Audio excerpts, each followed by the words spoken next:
లీడర్లు పబ్లిక్లో తిరుగుతుర్రు, పర్యటనలు చేస్తుర్రంటే కూయి కూయి అనుకుంటా బుగ్గ కార్లలో తిరుగుకుంటా వచ్చిపోయేటి పబ్లిక్కు చేతులు ఊపుకుంటా దండాలు పెట్టుకుంటా పోవడే కాదు, పోయిన కాడ పబ్లిక్ తిప్పలేందో అడగాలి, ఎక్కడి తక్లీఫ్లు అక్కడనే తీర్చేయాలి.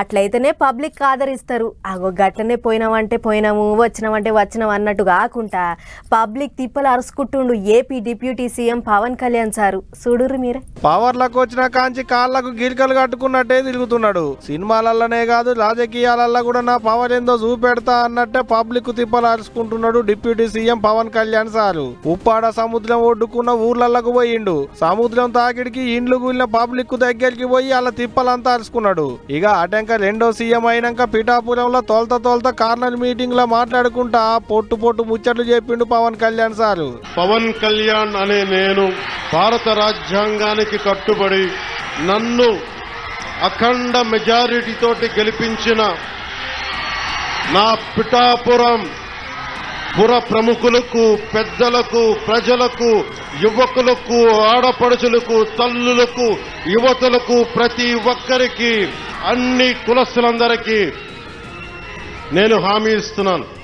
మానవత్వాన్నే కాపాడుతాను, మీ అభ్యున్నతికే కష్టపడతాను, నేను లంచాలు తీసుకోను. పవన్ కళ్యాణ్ అనే నేను అని అసెంబ్లీలో ప్రమాణం చేసుడు కాదు, నాకు ఓట్లేసి గెలిపించిన పబ్లిక్ ముంగట చేయాలన్నట్టే ఒత్తుడుతోనే ప్రమాణం చేసిండు. ఆటంక పనిల పని ఇక ఎగస్ పార్టీ వాళ్ళను పొట్టు చాపించిండు. ఈ రాష్ట్ర ప్రజానికం, రాష్ట్ర యువత ఎంత విసిగిపోయారు గత ప్రభుత్వం మీద. మీ కోపం, మీ ఆవేదన రక్తం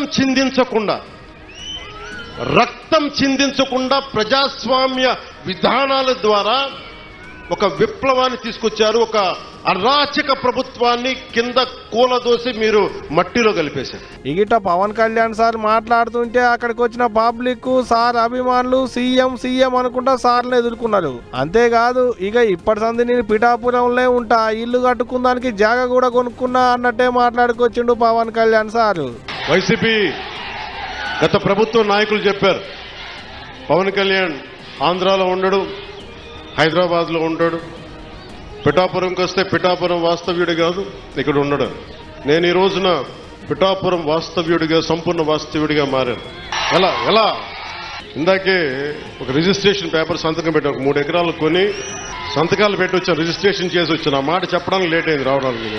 అది విన్నారు కదా. ఇట్ట పబ్లిక్ తిప్పలు అరుచుకునే తందుకు పోయిన పవన్ కళ్యాణ్ సార్ పాత సర్కారు మీదకి గట్టిగానే దుబ్బెత్తి పోసిండు. ఇప్పటి సంది పబ్లిక్ కు ఏ తిప్పలు వచ్చినా నేనున్నా అన్నట్టే ప్రమాణం చేసి చెప్పిండు. ఇక ఇప్పుడు సార్ ముచ్చట్లిన్నాక పవర్ స్టార్ అని ఏమంట పేరు పెట్టిలో గాని పవర్ల ఒత్తుడుతోనే పాలనలో సార్ పవర్ ఏందో చూపెడుతుండు అనుకుంటున్నాట అక్కడి పబ్లిక్. చూడాలి మరి 5 ఏళ్ళు సార్ పాలన ఎట్టుంటది అనేదిగా.